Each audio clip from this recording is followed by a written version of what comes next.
Hello बच्चों, सभी को जय मां सरस्वती। कैसे हैं आप सभी लोग। तो आज की इस छोटे से वीडियो में हम लोग बात करने वाले हैं जीएनएम के बारे में, वो भी यूपी जीएनएम के बारे में। कौन कौन से लोग इसे कर सकते हैं, क्या एलिजिबिलिटी होती है, क्या सब्जेक्ट होना चाहिए आपको, क्या सिलेबस है, क्या सर्टिफिकेट लगेगा, क्या डॉक्यूमेंट्स लग सकते हैं, एग्ज़ाम के बारे में सब कुछ यूपी 2026 यानी यूपी जीएनएम 2026 के बारे में हम लोग बात करने वाले हैं। या आप अदर स्टेट से हैं तो कर सकते हैं या नहीं कर सकते हैं, क्या आपकी बर्थ डेट होनी चाहिए तब आप इस नर्सिंग के इस कोर्स के लिए या फिर जीएनएम के इस कोर्स के लिए आप अप्लाई कर सकते हैं, क्या मिनिमम एज, क्या मैक्सिमम एज, या बर्थ ऑफ डेट क्या होनी चाहिए किसके अंदर में, सबके बारे में हम लोग आज की इस छोटे से वीडियो में डिस्कस करने वाले हैं। यानी जीएनएम नर्सिंग का कोई भी अगर आपका डाउट होगा तो क्लियर हो जाएगा। और अगर किसी भी टाइप के बारे में आपको जानकारी चाहिए जीएनएम से या फिर बीएससी नर्सिंग से रिलेटेड, कोई भी आपका डाउट है, कोई भी आपको जानकारी चाहिए तो आप कमेंट बॉक्स में ज़रूर आप कमेंट कर सकते हैं। और चैनल को ज़रूर से ज़रूर सब्सक्राइब कर लेना है ऐसी ही छोटे छोटे वीडियोज़ के लिए, पूरी जानकारी के लिए। तो अगर हम बात करें यूपी जीएनएम का, तो ये 3 ईयर डिप्लोमा कोर्स होता है। ये बात याद रखना है कि ये डिग्री कोर्स नहीं होता है, ये होता है डिप्लोमा कोर्स। तो ये 3 ईयर डिप्लोमा कोर्स है बेसिकली आपके पास, जिसको हम यूपी जीएनएम करते हैं। और ये कौन कौन से लोग कर सकते हैं, अगर हम ये देखें कौन कर सकता है, तो ऐसे बच्चे जो 12th में हैं या फिर इस साल अगर आप इस वीडियो को देख रहे हैं और आप 12th में हैं तो आप 2026 की यूपी जीएनएम के इस कोर्स को ज़रूर से ज़रूर अप्लाई कर सकते हैं। और वो भी अगर आपके पास कोई भी सब्जेक्ट है, यानी अगर आप का फिजिक्स केमिस्ट्री रहा है, या आपने 12th में इकोनॉमिक्स लिया है, या आपने कोई भी सब्जेक्ट लिया है, हिस्ट्री लिया है, ज्योग्राफी लिया है, मतलब आर्ट से हैं, या बीकॉम किया है, या बायो से हैं, या मैथ से हैं, कुछ भी है, अगर आप जीएनएम कोर्स करना चाहते हैं तो आप कर सकते हैं। और सभी का पेपर एक होता है, ऐसा नहीं है कि जो मैथ वाला होगा उसका पेपर अलग होगा, जो आपका साइंस का स्टूडेंट होगा मैथ या बायो से उसका अलग होगा, जो आर्ट्स वाले उनका अलग होगा, सबका पेपर एक जैसा होता है। और ऐसा भी नहीं है कि बिना एंट्रेंस एग्ज़ाम दिए आपका एडमिशन हो जाएगा, तो इस वहम में बिल्कुल नहीं रहना है। ये काम पहले होता था, नो डायरेक्ट एडमिशन, इस बात को याद रखना है, ठीक है। नो डायरेक्ट एडमिशन, कोई डायरेक्ट एडमिशन यहाँ पर नहीं होता है। आपको इसके लिए क्या करना होगा, एडमिशन के लिए आपको देना होगा ये यूपी जीएनएम का एग्ज़ाम। अगर हम बात करें कौन, अगर जेंडर वाइज तो बॉय और गर्ल दोनों ही कर सकते हैं। अगर एज लिमिट की बात करें तो मिनिमम एज 17 और मैक्सिमम आपका 55 होना चाहिए। यानी अगर आप मैक्स में जाएं तो मैक्सिमम अगर आपकी बर्थ डेट 31 दिसंबर 1980 के बाद की है तो आप भर सकते हैं। मिनिमम अगर हम डेट में जाएं तो 1 जनवरी रहना चाहिए, 1 जनवरी 1980 से आप हैं तो आप भर सकते हैं। उसके बाद कहाँ तक हो सकते हैं, उसके बाद अगर हम बात करें तो 31 दिसंबर 2009। अगर आप 2010 के हैं, 11 हैं, 12 हैं तो नहीं भर सकते। 2009 से ऊपर और 1980 के बीच में कि कोई भी आपकी डेट है तो आप इस एग्ज़ाम को क्लियर कर सकते हैं, इस एग्ज़ाम को अप्लाई कर सकते हैं। यानी 2009 से 2008 की तरफ जाएं, 7 हो गया, आपकी बर्थ ऑफ डेट 6 है, 5 है, 2 है, 1 है, 3 है, या फिर आप 1900 ईस्वी में 1980 के बाद, यानी 20 साल उधर ले लीजिए, 10 साल इधर ले लीजिए, इतने सालों के बीच में अगर आप हैं तो इस एग्ज़ाम को आप क्लियर कर सकते हैं, दे सकते हैं। अब हम बात करते हैं और भी सारी चीज़ों के बारे में कि और कौन कौन से बच्चे हैं जो कर सकते हैं। क्या बहुत सारे बच्चों का डाउट है कि क्या मैं इस साल 12th में हूँ, यानी मैं 2026 में 12th का एग्ज़ाम दूंगा या दूंगी, तो क्या मैं इस फॉर्म को अप्लाई कर सकता हूँ। तो हाँ, आप इस फॉर्म को अप्लाई कर सकते हैं। यानी अगर अभी आपने 12th का एग्ज़ाम नहीं दिया है, 2026 में देंगे, तो 2026 का फॉर्म आप ज़रूर अप्लाई कर सकते हैं। और अगर आपने 2025, 24, 23 अगर आपने पास आउट किया है 12th को, तो अगले ही साल, इस साल 25 में किया है तो भी आप अप्लाई कर सकते हैं। अगर आपका गैप है 12th में, यानी कि 5 साल पहले आपने 12th कर लिया है, 10 साल पहले कर लिया है, तो भी आप इस एग्ज़ाम को दे सकते हैं। आपकी एज इतनी ही होनी चाहिए और 12th आपका पास आउट होना चाहिए, बस आपकी डेट इनके बीच में बर्थ डेट आपकी होनी चाहिए, तो आप इस एग्ज़ाम को क्लियर कर सकते हैं, दे सकते हैं। बोर्ड की अगर हम बात करें तो अगर आपने सीबीएसई बोर्ड पढ़ा है, आईसीएसई बोर्ड पढ़ा है, यूपी बोर्ड से अगर आप हैं, एनआईओएस से अगर आपने पढ़ाई की है 12th, तो भी आप इस एग्ज़ाम को दे सकते हैं। कोई अदर बोर्ड के अगर आप स्टूडेंट हैं, जैसे बिहार है, एमपी है, राजस्थान, छत्तीसगढ़, किसी भी बोर्ड के अगर आप हैं, तो भी आप यूपी जीएनएम दे सकते हैं, अगर आपको यूपी में आना है या अगर आप यूपी में रह रहे हैं तो। अब बात आती है कि मैं अदर स्टेट से हूँ और मैंने 12th में यूपी बोर्ड से किया है, मैं अदर स्टेट से हूँ और मैंने 12th यूपी बोर्ड से किया है, तो आप एग्ज़ाम दे सकते हैं, तो ज़रूर दे सकते हैं। आप चाहें आपको अगर यूपी का डोमिसाइल बन जाए, निवास प्रमाण पत्र बन जाए, तो भी आप इस एग्ज़ाम को दे सकते हैं। और अगर बात हो कि अगर मैं यूपी से हूँ और मैंने पढ़ाई अदर बोर्ड से कर ली है, तो क्या मैं इस एग्ज़ाम को दे सकता हूँ, तो भी आप इस एग्ज़ाम को दे सकते हैं। यानी आपका निवास प्रमाण पत्र तो यूपी का बन जाएगा, तो अगर आप एग्ज़ाम को इसको दे सकते हैं। मैरिड हैं तो भी आप एग्ज़ाम को दे सकते हैं। दिव्यांग हैं, और दिव्यांग में केवल ध्यान रखना है लेग, अगर आप केवल पैर से दिव्यांग हैं तो आप इस एग्ज़ाम को दे सकते हैं। अगर अदर कुछ दिक्कत है, हाथ वाथ में दिक्कत है, तो आप इस एग्ज़ाम को क्लियर नहीं कर पाएंगे। अगर हम बात करें अदर स्टेट की और अदर बोर्ड की, तो भी टाइम लगेगा अभी, तो भी आप एग्ज़ाम को दे सकते हैं, ठीक है। अदर स्टेट और अदर बोर्ड, तो भी आप एग्ज़ाम को दे सकते हैं। लेकिन इस कंडीशन में क्या होगी, इस वाले कंडीशन में आपको क्या होगा कि प्राइवेट कॉलेज मिलेगा। इसमें क्या होगा, प्राइवेट कॉलेज मिलेगा, गवर्नमेंट कॉलेज नहीं मिलेगा आपको, ठीक है। इस बात को ध्यान रखना है। अगर आप अदर बोर्ड मतलब किसी दूसरे जगह से आप आए, जैसे बिहार के आप निवासी हैं और बिहार से अगर आपने एग्ज़ाम मतलब बिहार से आपने 12th पास कर लिया है, ठीक है, 12th आपने बिहार से कर लिया, तो इस कंडीशन में क्या होगा कि आपको प्राइवेट कॉलेज मिलेगा, गवर्नमेंट कॉलेज में आप एडमिशन नहीं ले पाएंगे। लेकिन अगर आपने 12th यूपी से किया हुआ है, तो डोमिसाइल निवास प्रमाण पत्र आप बनवा सकते हैं और आप यहाँ पर आप यूपी जीएनएम का कोर्स कर सकते हैं। और यूपी के हैं तो आपका निवास प्रमाण पत्र पहले ही बना होगा। कहीं अदर स्टेट मान लीजिए किसी की नौकरी, किसी के पिता की कहीं कोई और गया हुआ है, तो अगर आपने वहाँ से कर लिया है, तो भी आप यहाँ फिर से यूपी में आकर के आप इस एग्ज़ाम को दे सकते हैं। और बाकी किसी भी बोर्ड के हों आप एग्ज़ाम तो दे ही सकते हैं, लेकिन बस यही अदर बोर्ड के हैं तो गवर्नमेंट एग्ज़ाम, गवर्नमेंट में आपको अप्लाई नहीं कर पाएंगे आप, ठीक है। अब हम बात करें कि ये जो यूपी जीएनएम का कोर्स है, ये दिखता कहाँ है, हमको मिलेगा कहाँ, फॉर्म कैसे अप्लाई करना है, तो ये है आपके पास यूपी गेट के नाम से फॉर्म आता है, या फिर यूपी जीएनएम, आप जैसे बीएससी नर्सिंग के बारे में जो भी लोग जानते होंगे जहां उसका फॉर्म आता है, वहीं यूपी जीईटी का भी फॉर्म आता है, यानी Atal Bihari Vajpayee medical university UP में, ठीक है। और यहीं पर फॉर्म आता है, यहीं पर आप फॉर्म को अप्लाई कर सकते हैं।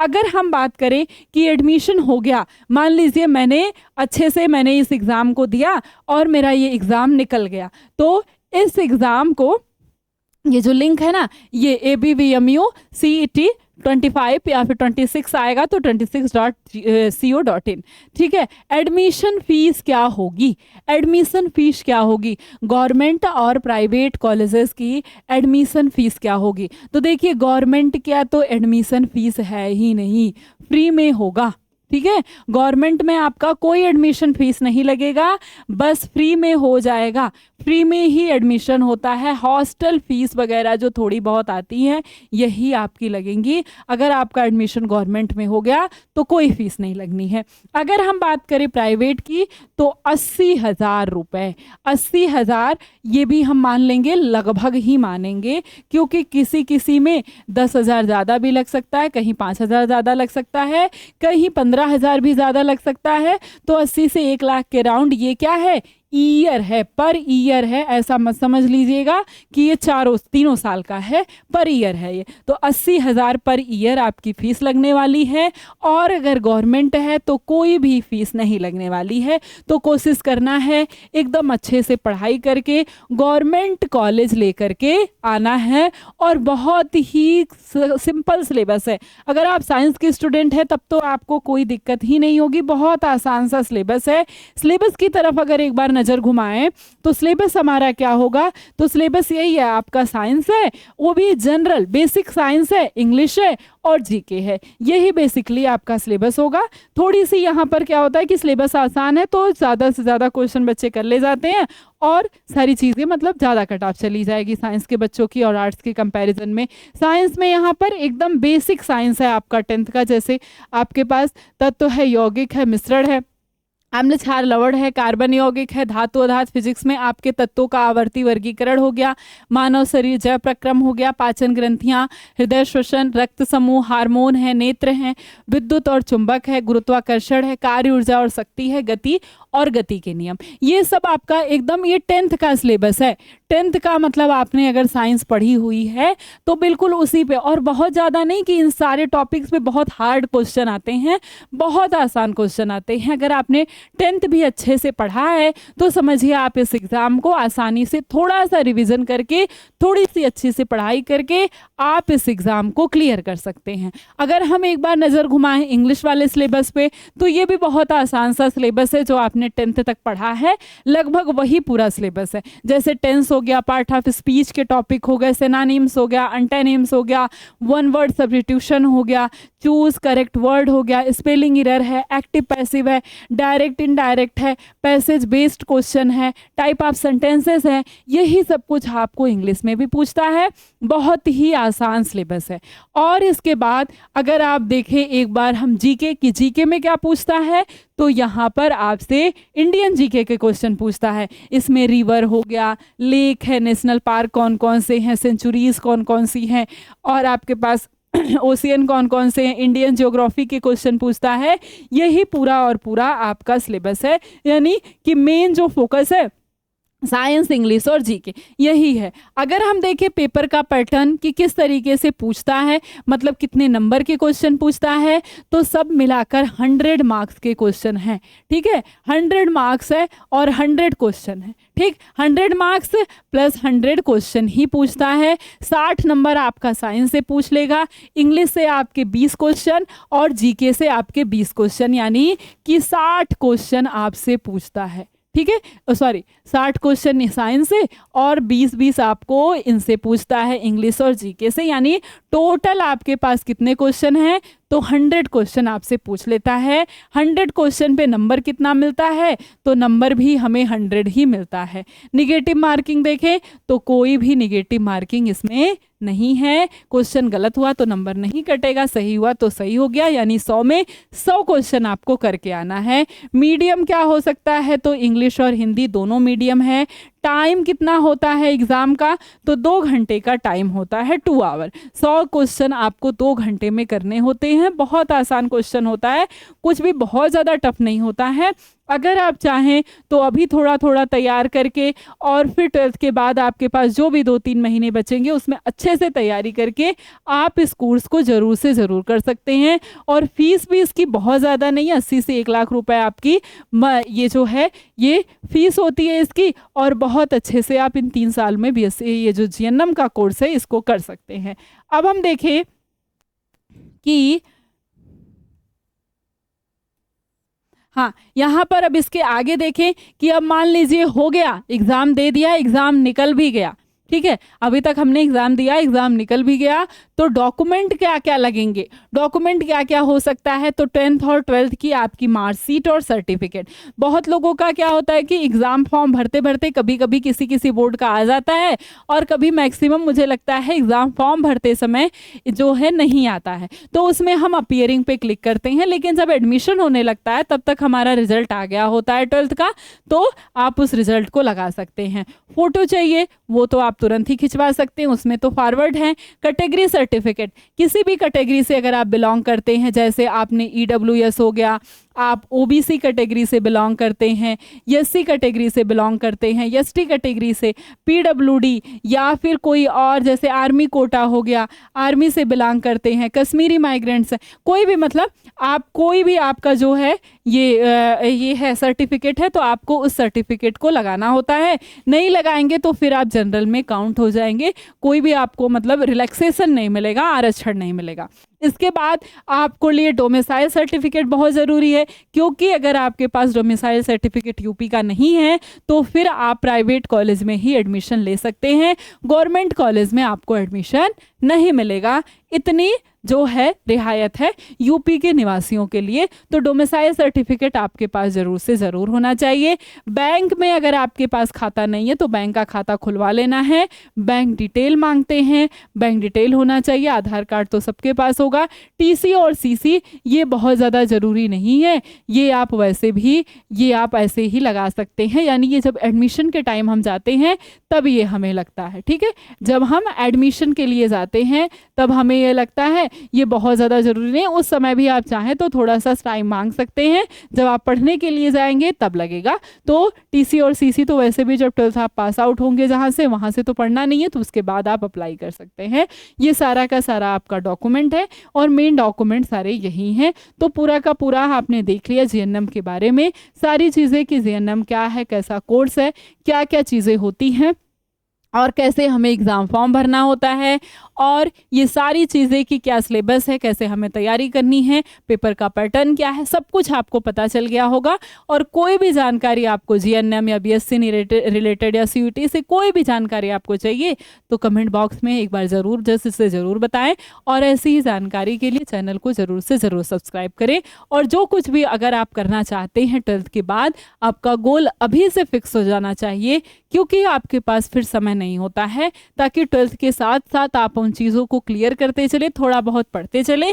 क्योंकि 12th के बाद जब आपका फरवरी में एग्ज़ाम होता है तो फिर मार्च अप्रैल मई में ये सारे एग्ज़ाम आपके होने लगते हैं। मई से जून के बीच में सारे एग्ज़ाम हो जाते हैं और मिड मई तक ही हो जाते हैं। एक आध ही एग्ज़ाम ऐसे बच जाते हैं जो जून में जाते हैं। तो इसलिए बेहतर है कि अभी से अपनी तैयारी को स्टार्ट कर दीजिए। जो कुछ भी आपको करना है, जीएनएम करना है, बीएससी नर्सिंग या कुछ और करना है, जो कुछ भी करना है अभी से ही अपने गोल को सेट कर लीजिए और अभी से ही स्टार्ट कर दीजिए। बाकी अगर जानकारी अच्छी लगी हो तो चैनल को ज़रूर सब्सक्राइब करिएगा, और कोई भी जानकारी आपको चाहिए तो कमेंट बॉक्स में ज़रूर कमेंट करके जाइएगा।